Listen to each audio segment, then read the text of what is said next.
You know, we have been rated as the first well-governed country in West Africa by the World Economic Survey, and then the fifth in the whole of Africa. Annie? Interesting. Yes. A regime that have sent us. Oh no! Look, Doc. IMF you can with always inflation you can always talk about the high exceptions. You can talk about the hardships. Yes, that occasionally will come up, but it doesn't also take away the shine of good work that we are doing. Look, this is a so you are challenging the survey. Oh, probably you can write officially. You can read the survey and come Ghana has been ranked the best performing country in the governance Very in West credible Africa, source. according to the recent World Economics Governance Index report. Yeah. So the report was released by the World Economic. Yes, very credible. You are not the one to tell us whether it's credible or not. Very credible body. Doing good governance. Good governance is what we feel in our pocket. Very credible body telling the world how Ghana is faring. Yes, we agree we have some challenges, but challenges don't crush us. So they make us even better country. The corruption index report. That is part of the challenges we are facing. The corruption index report that has reported on Ghana being stagnated at 0.43 for 4 years in a row. Yes.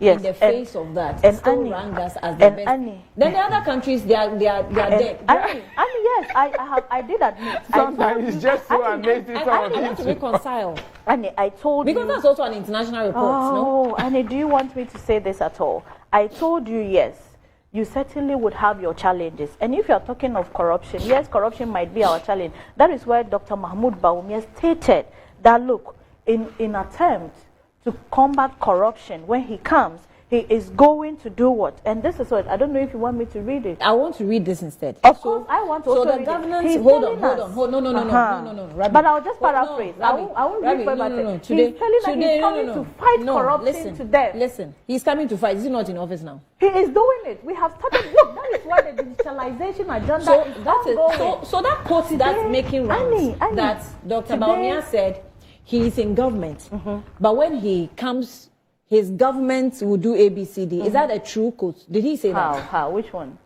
There's a quote. We probably will need to validate that. But what we are talking about at this point is the fact that we are fighting corruption currently.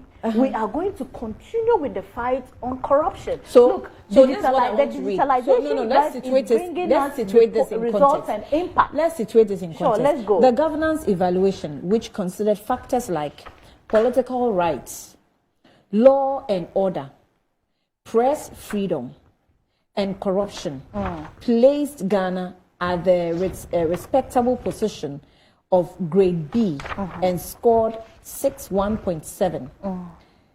The data ranked on a 0 to 100 scale, where 0 stands for bad and 100 stands for good, as it gets. The report said Ghana's dedication to good governance is underscored by its successful democratic transitions of power, adherence and constitutional principles, and robust institutions that uphold the rule of law. It also mentioned that the peaceful and orderly conduct of elections, coupled with the smooth transfer of power, exemplified Ghana's commitment to democratic governance and political stability. Furthermore, Ghana's proactive approach to combating corruption and promoting transparency has earned commendations within the international community. Perfect. So Perfect. let's underline. Hold on. Let's underline these words, right? Sure, do underline, and I'll just bring you to the proactive approach to combating corruption. I've already mentioned how Ghana's corruption record has stagnated for 4 consecutive times. But something is happening here. Which was the 43's best of this government was the worst of the previous administration. So Take note of that. Let's go. Now, promoting transparency has earned commendation with the international community. The report also implemented anti-corruption measures and establishment of accountability mechanisms have enhanced the trust in governmental institutions and fostered a conducive environment for sustainable development. Where was this research on that? Hold on, wait. Let me, I'm still on the line. Let me come back to this sentence. It also mentioned that peaceful, orderly conduct of elections. Is this not the same country that 8 people or 7 people died? And can I say something? During the election 2020. You are squeezing out. Look, no, you are squeezing out. I am being factual. You are squeezing out what can't be squeezed out in that reportage. Smooth transfer of power. You are squeezing out what with Ghana's commitment, democratic governance and political stability. They also mention factors like very positive. Law and order, press freedom. Yes. Press freedom. Yes, of course, yes. You see, Annie, you can always have outlier cases. Oh, I'm just being too critical. No. You are just squeezing out what is not found in there. You want us to get what your... Look, you are thinking... Look, so I understand you. You have this thinking when you really want to send out something, but what you have is actually conflicting with what you are thinking. And that is fair. You are thinking otherwise, but the report is telling you that we are doing well. And it is a very positive report. So now, Dr. Mahmoud, you asked me an earlier question. Let me make it personal. No. Don't go personal until I answer you. I'll take it personally. So go personal and I'll answer you. Yes. Who is a journalist in this country, yes, I am actually less credible than this institution. How? Is that what you're saying? No. Far from that. Far from that. What I am saying is that... for that matter, if persons died during elections, or I would say were killed during elections, and we still have a problem with even investigating has not even gotten there yet. The people who are victims who have not received compensation. And as a journalist, I am actually stating these facts. They do not fall under these indexes. Is that what you're saying? Can I answer you? Do they fall under these indexes? So can I answer you? Yes. What I am saying is that you are saying something different from what this index is saying. Now, it doesn't make yours or the index's findings wrong. What is in here is speaking very positive. And what you are saying is pointing out some outlier cases that we did witness. Outliers? Oh, yes. There is always exception in every rule. Look, you can always have an exception. You can't do away with that. Annie, one person being a bad nut in Metro TV doesn't make Metro TV a bad entity at all. Okay, so if the report, in this case, if the report is telling you our proactive measures is worth commendation. Take your time. If the report, I want us to take it one after the other. So in this case, Ghana ranked best in governance in West Africa. So these West African countries who had elections around the same period, that we did not report persons who died, are you saying that we performed better than them? Annie, it depends on the lens you want to watch it with. Okay. You can finish an election without death, and it will be the most corrupt election. And you can finish election with deaths, unfortunately, and that will be the most credible election, depending on what happens and what would have triggered the death. And even what investigations would have gone in and the findings that will come. So that I will not take it wholesale. Initially, you asked me a question, and I want to refer to paragraph 153 of Dr. Mahmoud Bawumia's 70-pillar points that he mentioned to us at UPSA. And I'll go by this, Annie. He said one of the most potent weapons against corruption is transparency. Many corrupt activities are cash-based. Apart from the obvious economic benefit of moving in direction of cashless society, the literature does indicate that more electronic payments are used in transactions as opposed to cash. The more there is traceability and therefore the less corruption. I would like to bring Ghana close to a cashless economy in the shortest possible time. So far, the Bank of Ghana has made a lot of progress in this direction by putting in place a lot of systems and infrastructure required. This includes mobile money interoperability, merchant interoperability, universal QR code payment system, GH-Link, debt card, eSwitch, and Ghana Pay. We have put in place the necessary infrastructure for Ghana to go cashless.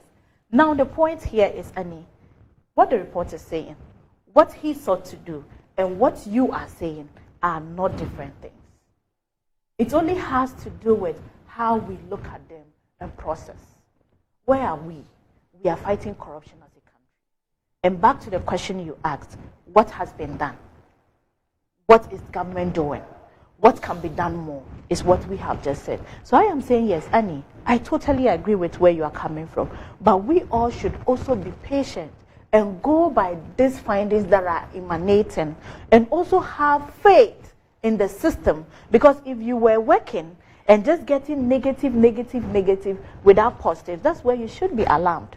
But in this case, yes, there are some few negative reportages coming up, but that doesn't make the entire soup bitter. I mean, I think that everybody that's watching me appreciates where I am coming from. Sure, absolutely. Even I do appreciate. I appreciate where you are coming from. The facts on the ground also includes an economy that has been rated a junked economy. Yes. But it is now the best. Yes. So it tells you resilience. So they say when the going gets tough, it's the toughest that get going. So your ability to resurface out of a problem defines you as an individual. Okay. And if you are going through challenges and you go to sit for the whole challenge to come and consume you. So yes, I'm saying that we were this ranked. Government that we're talking about, so having been ranked, watch the country drive into a ditch, and then allow the international, international bodies to rate us or rank us a junk economy, only to be now, ranked as the best governance in West Africa. And now the analysis or the explanation to it is that it is how we are able to get out of the problem. Absolutely. So how did we get into the problem in the first place? As for getting into the problem, we all know. Okay. Now, look, when you are even looking at consolidating our stability that we are enjoying here, you probably would want to look at it on several fronts: production-based stability or production-based consolidation. You want to look at expenditure-based consolidation, where you say, what is government doing about expenditure cuts? What is government doing to ensure that unnecessary expenditure is not done in this country? And then we could also look at what so many of my friends are not too comfortable with. That's but this government has failed in all those indexes you're actually citing. It's not true, Annie. It's not the case. Honestly, it's not the case. I am telling you. Since you were born, have you ever seen your grandmother on the street fighting for the little that they made their whole life? How? Have you seen it until now? What do you mean by fighting for the little they have made? Like what you see the pensioners doing. How? That I just told you, we have encountered challenges. I'm not trying to undermine anybody's position or unpleasant situation. But when there is challenge, the most important thing is to see how you are getting out of the challenge. Okay. And these current reports are telling us that, look, we are in good hands. Being under good governance or having the best of governance tells you that the world was watching us. Okay. The world saw how we stood up and fought our challenges, and the world is now appreciating us for being this resilient. And let me quickly add this. I was part of a team that facilitated a bilateral engagement between Nigeria and Ghana on political lines or party lines. And trust me, they said it to us. They said, Rabi, I heard, one of them was telling me, I heard on radio people complaining about doomsday, and as they said, it's off and on of electricity. You call this not having power in your country? I said, yes, your population and all that could be counted, but in fact, this is where we are, and this is what we are doing. And he said, look, you are doing very good. And Annie, you bear with me, most of our allies, most of our African counterparts, most of our neighboring countries would tell you that, look, irrespective, you can peacefully go to Ghana, you can have your businesses sustaining in Ghana, and you can eventually be a very successful person in Ghana than where they are coming from.